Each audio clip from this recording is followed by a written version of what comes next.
فبما رحمة من الله لنت لهم وقال سبحانه وتعالى ورحمتي وسعت كل شيء صدق الله العلي العظيم إن الله وملائكته يصلون على النبي يا أيها الذين آمنوا صلوا عليه وسلموا تسليما صلى الله على النبي الأمي وآله صلى الله عليه وسلم صلاة وسلاما عليك يا سيدي يا رسول الله اللهم لا سهل إلا ما جعلته سهلا وأنت يا حي يا قيوم تجعل الحزن إذا شئت سهلا. Just to continue from where we had left last week, from the prophetic traditions that have been narrated in this kitab, Al-Adab Al-Mufrad by Imam Muhammad ibn Ismail Al-Bukhari alayhi rahmatur radwan. The topic is Ar-Rahmah, mercy, and this extends to everybody, to your brothers and sisters, obviously to your parents, to your children, and it even mentions here Rahmah of Allah subhanahu wa ta'ala, which Allah has put in the hearts of mankind, should also extend to animals, even inanimate objects. When we did the lesson from Imam Sha'rani rahimahullah's book Lawaqih al-Anwar about Ar-Rahmah, he said one day I drank water from a glass, and I placed the glass with force. So then he said, because he was from Ahlullah, Sahib al-Kashf, he said the glass exclaimed, ouch. So since that day, whenever he used to drink water from a glass or a vessel, he always used to put it with adab, with rahmah, with affection, slowly, gently. Same with the doors. We slam doors. The masjid doors, we know when we enter, because obviously we just slam the doors.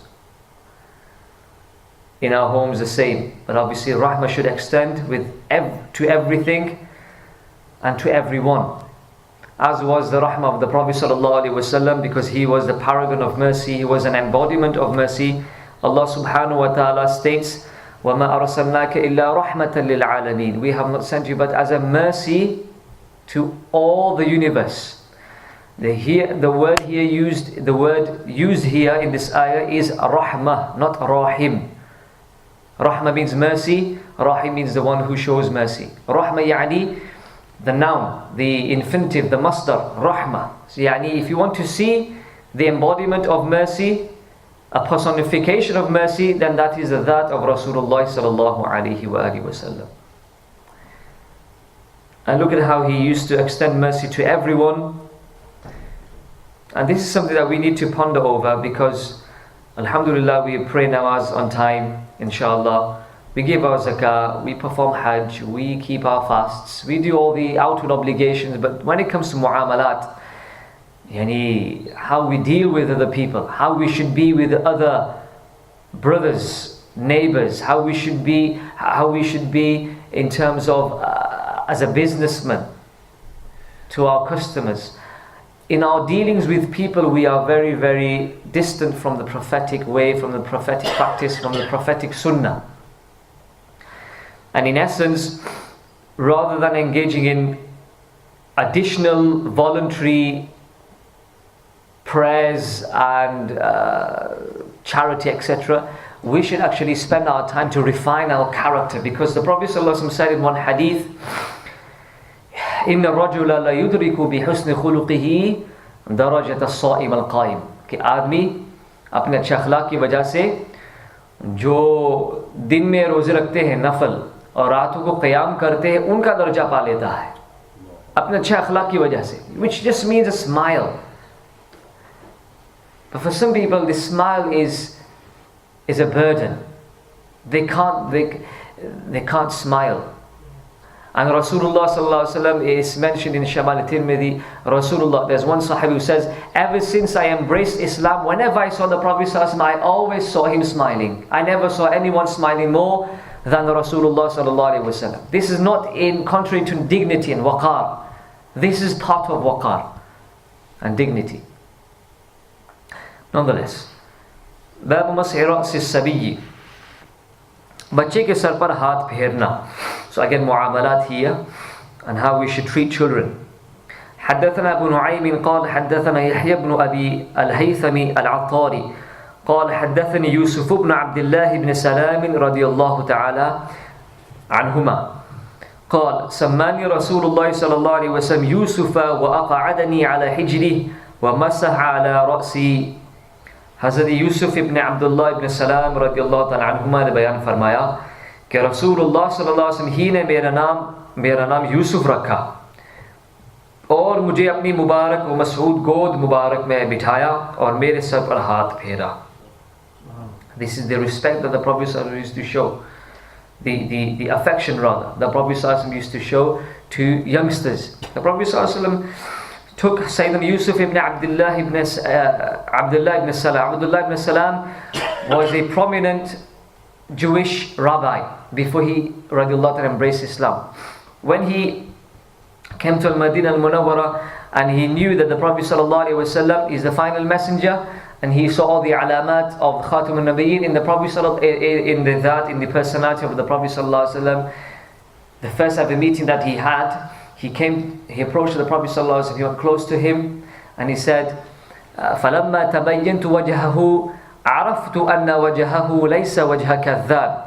When I looked at his blessed face, I knew that his face was not the face of an impostor. He's not a liar.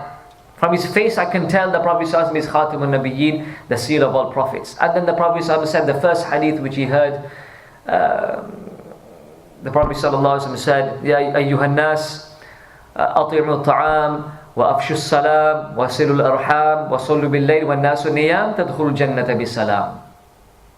O people, feed people, pray at night when people are asleep, maintain ties of kinship, strengthen ties of kinship with your relatives obviously and with others, and أطعموا الطعام, feed people, وصلوا بالليل والناس نيام تدخلوا الجنة بسلام. If you do this, you shall enter Jannah with peace. He said, as soon as I heard these words of the Prophet ﷺ, I went to him and I embraced Islam. In the akhlaq and the beautiful words of the Prophet ﷺ. His son, when he was born, the Prophet ﷺ named him Yusuf, and the Prophet ﷺ took him in his blessed lap, and the Prophet ﷺ used to wipe over his head, put his hand over, pat his head. So when we have nieces and nephews, our own children, and when we put them in our lap, make the intention of the sunnah, following the sunnah of the Prophet sallallahu alaihi wasallam. حدثنا محمد بن سلام قال حدثنا محمد بن خازم حدثنا هشام بن عروة عن أبيه عن عائشة رضي الله تعالى عنها قالت كنت ألعب بالبنات عند النبي صلى الله عليه وسلم وكان لي صواحب يلعبن معي فكان رسول الله صلى الله عليه وسلم إذا دخل ينقمعن منه أو يقمن منه فيسربهن إلي فيلعبن معي. حضرت عائشہ صدیقہ رضی اللہ تعالی عنہ سے روایت ہے کہ میں رسول اللہ صلی اللہ علیہ وسلم کے پاس یعنی نکاح اور رخصتی کے بعد آپ کے ہاں آ جانے کے بعد گڑیوں سے کھیلا کرتی تھی اور میرے ساتھ کھیلنے والی کچھ سہیلیاں بھی تھی جو ساتھ کھیلنے میرے پاس یہاں بھی آ جایا کرتی تھی. تو جب نبی کریم صلی اللہ علیہ وسلم گھر میں تشریف لاتے تو وہ یعنی میری سہیلیاں آپ کے احترام کی وجہ سے ادھر ادھر بھاگ جاتی تھی. لیکن نبی کریم صلی اللہ علیہ وسلم کی رحمت دیکھے, نبی کریم صلی اللہ علیہ وسلم ان کو میرے پاس بھجوا دیتے کہ آؤ ان کے ساتھ کھیلو, یعنی خود فرماتے کہ وہ اسی طرح میرے ساتھ کھیلتی رہیں, چنانچہ پھر وہ میرے ساتھ کھیلنے لگتی تھی. سبحان اللہ. This is subhan, a beautiful hadith of the Prophet sallallahu alaihi wasallam, beautiful narration.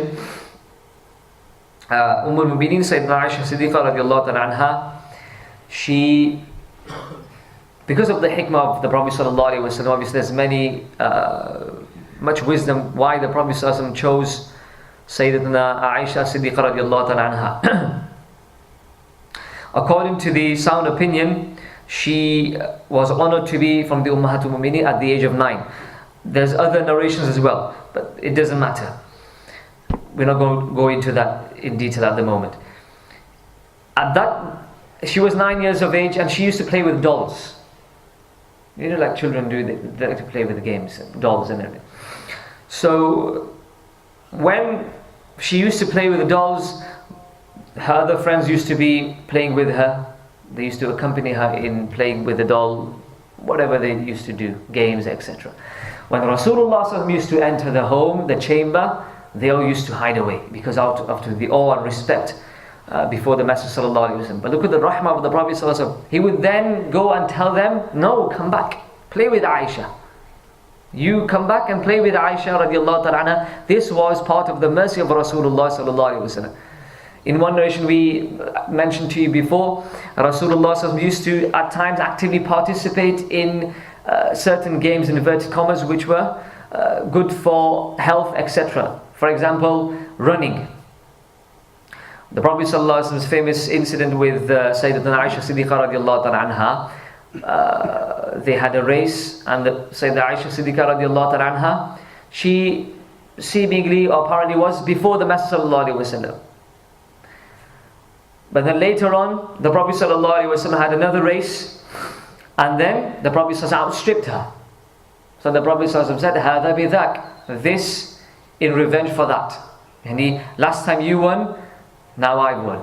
So the Prophet ﷺ used to be like this with his family, with children, grandsons. Sayyidina Imam al-Hussein radiallahu ta'ala was once running in the streets, and the Prophet ﷺ had stretched his arms out, and he caught hold of Sayyidina Imam al-Hussein, embraced him, kissed him on the forehead. This is what the Prophet ﷺ used to do.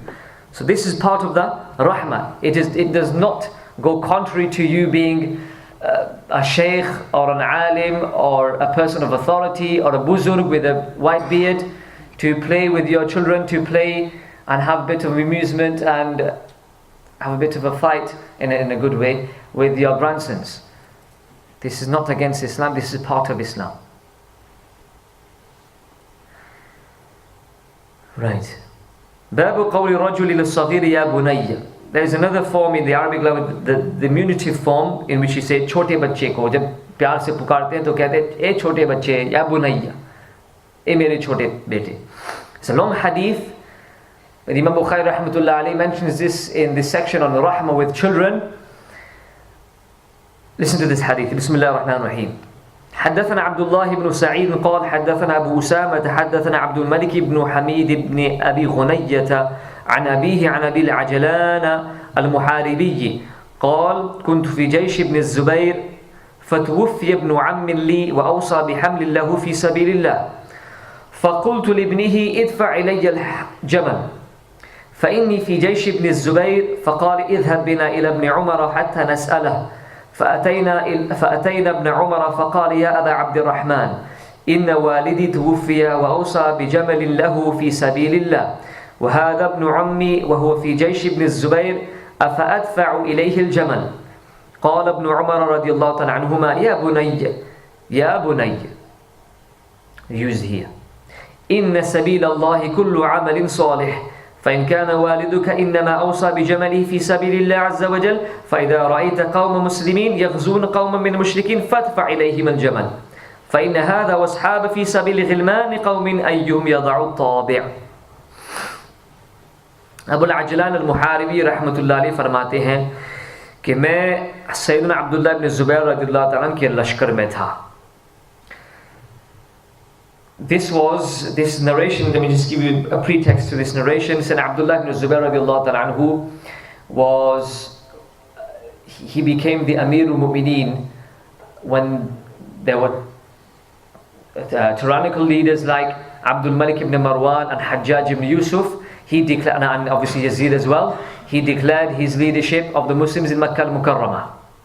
So to fight against Abdul Malik ibn Marwan, who was a tyrant leader, he had prepared an army. And this Sahabi, Sayyiduna Abu al-Ajlan, rahimahullah, was fighting with Sayyidina Az-Zubair radiallahu anhu against the tyrant Abdul Malik bin Marwan. So फरमाते हैं कि मेरा चचा का बेटा फौत हो गया. My cousin brother, he passed away. और उसने अल्लाह ताला के रास्ते में एक ऊँट देने की वसीयत की. तो मैंने उसके लड़के से कहा कि वो ऊँट मुझे दे दें क्योंकि मैं अभी इब्न ज़ुबैर के लश्कर में हूँ. He says, Ibn al-Ajlan, Abu al-Ajlan rather, he says, I had a cousin brother in the army, but he passed away, and then he bequeathed and he left by will that I need to give our camel in the way of Allah, yani for jihad fi sabilillah. So Abu al-Ajlan said to his son, why do you give me your camel? Because I'm fighting with Sayyidina Abdullah ibn Zubair, I am in jihad fi sabilillah. Why don't you give me your camel? But before he gave him the camel, he said, no, I won't give you the camel. Let us go, firstly, let's go to Sayyidina Abdullah ibn Umar radiallahu ta'ala anhu to ascertain whether the expedition that you're participating in, whether that's regarded as jihad or not. So then what happens? उसने कहा कि मेरे साथ इब्न उमर के पास चलो, ताकि उनसे हम दरियाफ्त कर ले कि क्या आप ये हकीकतन अल्लाह ताला की राह में जिहाद कर रहे हैं कि नहीं। बस जब हम हज़रत अब्दुल्लाह इब्न उमर रज़ियल्लाहु तआला अन्हुमा के पास आए तो उसने उनसे कहा, ए अबू अब्दुर्रहमान, यानी हज़रत अब्दुल्लाह इब्न उमर की कुनियत थी, मेरे वालिद फौत हो गए और मेरे मुतालिक उन्होंने कहा और वसीयत की कि ये मेरा चचा का बेटा है और ये इब्न ज़ुबैर के लश्कर में है।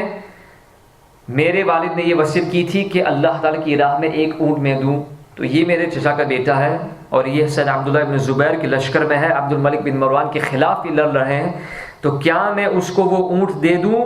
हज़रत अब्दुल्लाह इब्न उमर रज़ियल्लाहु तआला अन्हुमा ने फरमाया, ए मेरे बेटे, बिलाशुबा हर नेक अमल अल्लाह का रास्ता है। Every good deed is whatever you do in the way of Allah. Whatever you do for the sake of Allah, in the way of Allah, that is a righteous deed, a praiseworthy action. जब तू देखे कि मुसलमान मुशरिकीन से लड़ रहे हैं तो उन मुसलमानों को ऊँट दे दो. When you see the Muslims engaged in a war against polytheists, against the non-Muslims, defending the Islamic territory, then only will the wasiyyah of your father be valid, and only then will you be able to give your camel to the Muslim army, and only then will you be able to fulfill the nasiha and the counsel that your father left behind.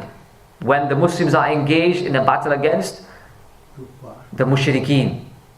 So then he says, क्योंकि ये साहिब यानी Abul Azlan और उसके साथ ही अपने लड़कों के साथ में जंग कर रहे हैं, जिनमें से हर एक को ये फिक्र है कि उनमें से कौन अहकाम नाफिज करने वाला बनता है, कौन सदर बनता है, इसलिए आप इनको न दे. This was the opinion of Sayyidina Abdullah ibn Umar radiallahu ta'ala anhuma. He opined, his opinion was, because Sayyidina Abdullah ibn Zubair was fighting against Abdul Malik bin Marwan, from the apparent sense obviously both, obviously Sayyidina Abdullah Zubair is a Sahabi, or Khayru Tabi'een, he was fighting against Abdul Malik bin Marwan. Muslims fighting against Muslims. So that's why he said, don't give the camel to him, because it's Muslims fighting against Muslims. But in essence, the commentators state here, this was the opinion of Sayyidina Abdullah bin Umar, but in actual fact, to fight against a tyrannical leader is in itself a jihad fi sabilillah. किसी जालिम और जाबिर के खिलाफ जंग करना, ये भी अल्लाह ताला की राह में जिहाद करना है. यहाँ तक कि नबी करीम सल्लल्लाहु अलैहि वसल्लम ने इरशाद फरमाया, अफ़ज़लुल जिहादी कलिमतु हक़्क़िन इन्द सुल्तानिन Jair. The best form of jihad is to state a word of truth in the face of a tyrant leader.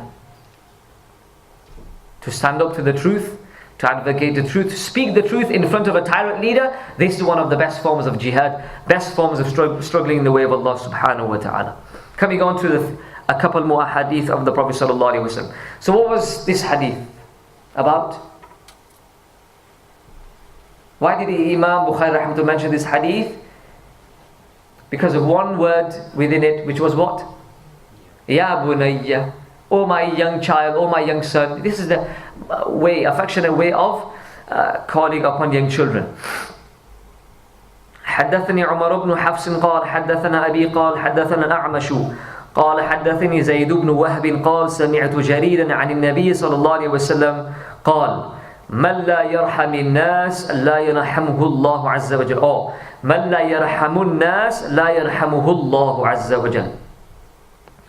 सैयदना ज़ैद इब्न वहब रदियल्लाहु तआला अन्हु ने बयान फरमाया कि मैंने हज़रत जरीर रदियल्लाहु तआला अन्हु को फरमाते हुए सुना कि नबी करीम सल्लल्लाहु अलैहि वसल्लम ने इरशाद फरमाया, जो शख्स लोगों पर रहम नहीं करता, अल्लाह ताला की मखलूक पर रहम नहीं करता, अल्लाह ताला भी उस पर रहम नहीं फरमाता. अल्लाहु Akbar. So it works both ways. When you show mercy upon the creation of Allah subhanahu wa ta'ala, Allah subhanahu wa ta'ala will show mercy upon us. Allah will not show mercy to those who do not show mercy to mankind. Now this mercy extends to everybody, Muslim or non-Muslim, as clearly manifest in the seerah of the Prophet sallallahu alaihi wasallam and the way he used to treat the non-Muslims. So if you want, the downpour of the mercy of Allah subhanahu wa ta'ala, to take advantage from the mercy of Allah subhanahu wa ta'ala that descends on His noble servants, then let us show mercy to people.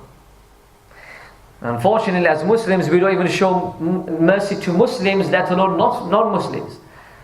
And in the entire world, bloodshed, civil wars happening, people are fighting because of land, people are fighting because my tribe is better than your tribe, my lineage is better than your lineage. There's this particular village in India, I'm not going to mention its name, you probably know about it, and even today, they have they're segregated. They live in opposite sides in the streets and they don't even speak to one another. In janazah, they don't participate in each other's funeral prayers. They don't invite others for food feasts. Okay, it still exists, the Jahiliyyah practices. And the Prophet ﷺ said, those who don't show mercy to mankind, Allah doesn't show mercy to them. And another hadith, the Prophet ﷺ said, حدثنا حجاج قال حدثني شعبة قال أخبرني عبد الملك قال سمعت قبيصة بن جابر قال سمعت عمر رضي الله تعالى عنه وعنهم أجمعين أنه قال من لا يرحم لا يرحم ولا يغفر من لا يغفر ولا يعفى عن من لا يعفو ولا يوقى من لا يتوقى. हज़रत कबीसा इब्न जाबिर रहमतुल्लाह अलैह ने बयान फरमाया कि मैंने हज़रत अमीरुल मोमिनीन उमर इब्न ख़त्ताब रज़ियल्लाहु तआला अन्हु को ये फरमाते हुए सुना कि जो शख्स रहम नहीं करता वो रहम नहीं किया जाता, और जो शख्स दूसरे को नहीं बख्शता उसको भी नहीं बख्शा जाता, और जो मुआफ़ नहीं करता उससे भी मुआफ़ नहीं किया जाता, और जो शख्स गुनाहों से अपने आप को नहीं बचाता वो अल्लाह ताला की तरफ से गुनाहों से नहीं बचाया जाता. So again, our mu'amala with people is our mu'amala with Allah subhanahu wa ta'ala. Hazrat Sayyiduna, Dushib Allahumma salli ala Sayyidina Muhammad, ma'adil al-jud wal-karami, wa alihi wa sahbihi. Yes, Sayyidina Abu Madyan al-Maghribi rahmatullah mentions that if I fell short of fulfilling the rights of Allah subhanahu wa ta'ala, I would see that manifest in the way my servant or my wife or my family would treat me. If I would ask them to do something, they wouldn't listen to me. So then I would ponder deeply, I would say there's something wrong here, because the mu'amala works both ways. If your mu'amala with mankind is not good, your mu'amala with Allah subhanahu is not good. If your mu'amala with Allah isn't good, the same happens with mankind. So rather than blaming your wife all the time or your children that they're stubborn, obstinate, they don't listen to us, ponder deeply, there is something wrong with your mu'amala with Allah subhanahu wa ta'ala. Once you change that mu'amala, rectify it, okay, reform your character, reform your state of ubudiyyah to Allah subhanahu wa ta'ala, your ikhlas with Allah subhanahu wa ta'ala, then you will see that manifest with mankind, with creation. So then he says, Allahu Samad. The one who doesn't show mercy will not be shown mercy from Allah subhanahu wa ta'ala. The one who doesn't forgive will not be forgiven. There's a hadith of the Prophet, there's a narration where if someone goes to someone else to make up for any shortcomings, violation of his rights, and then the person sincerely asks for forgiveness, not arrogantly, mujhe maaf kar de, and he sincerely, humbly asks for forgiveness, and the person doesn't forgive, then Allah will not forgive that person. So we should obviously from our part go to people whose rights we have violated and ask for pardon, ask for forgiveness. Sorry, I backbited you, I apologize, I swore at you, I apologize, I spoke ill about you, etc., etc. Please forgive me. And then the person from whom forgiveness is sought should forgive that person Because Allah subhanahu, every single day we violate the rights of Allah subhanahu wa ta'ala. Isn't He Al-Halim? Isn't He Al-Ghafur? Every single day He is conferring upon us blessings upon blessings. Ni'matul Ijad wa Ni'matul Imdad. The Imdad still continues until we breathe our last. So we are the servants of Allah subhanahu. Allah subhanahu wa ta'ala, even though He is Al-Jabbar Al-Muntaqim, He forgives. So who are we not to forgive people? So forgive and forget. This is what we need to understand. Forgive and माशाल्लाह आप वैसे ही भूल गए, forget. और जो शख्स जो मुआफ नहीं करता उससे भी मुआफ नहीं किया जाता. The one who doesn't pardon others will not be pardoned in the court of Allah subhanahu wa ta'ala. जो शख्स गुनाहों से अपने आप को नहीं बचाता वो अल्लाह ताला की तरफ से गुनाहों से नहीं बचाया जाता. We need to be proactive in order to make this shield that protects us from sinning. You can't just say, oh, I keep making du'as to Allah subhanahu wa ta'ala that Allah protect my gaze from looking at that which is haram, protect my ears from listening to that which is haram, protect my feet from going to that which is haram, protect my stomach that I eat a morsel of food and it goes within it, etc., etc. You have to proactively do something. If you do not go out there and actively do something to protect yourself from sin, i.e. sever. But if you got afraid, if I'm talking to people, mashallah, who are mashallah much more pious than me, just generally speaking, if a person wants to change and he's got bad friends, bad company, and then he keeps on praying to Allah subhanahu wa ta'ala, Allah forgive me, oh Allah subhanahu wa ta'ala, I want to change, Laylatul Qadr comes, I want to change. But he himself is not severing that tie with his friends who are taking him towards eternal damnation, which is hell, or towards being barred from the mercy of Allah subhanahu wa ta'ala, away from the masjid, away from Allah, away from the Prophet sallallahu alaihi wasallam. Then Allah will not, show His mercy and protect him from sin. We need to actively do our part. Then leave it to Allah subhanahu wa ta'ala. Okay? The juhud is from us. وَعَلَيْهِ التُّكْلَانِ. The effort is from us and the reliance is on Allah subhanahu wa ta'ala. Okay? And this is what we need to understand. We need to actively protect ourselves from committing sins. If it's the mobile phone or laptop or any other technological equipment, then censor it. Then put filters on it, etc. Whatever you can do. If it's because of friends, sever ties with those friends. Once you do that, then you will see the divine succor and the help of Allah subhanahu wa ta'ala that will make your istiqamah, that will make your feet steadfast on the path of steadfastness, the path of righteousness, inshallah. But we need to start doing that. If you want praying namaz, start praying namaz, which is the first key, first foundation. For us to pray in the salat tanha 'anil fahsha'i wal munkar, verily namaz protects us from evil, from vulgar, from indecent things. So start praying namaz. With namaz, start making dua to Allah subhanahu wa ta'ala, and inshallah you will see the divine succor of Allah subhanahu wa ta'ala descend upon you. Ameen ya Rabbal Alameen.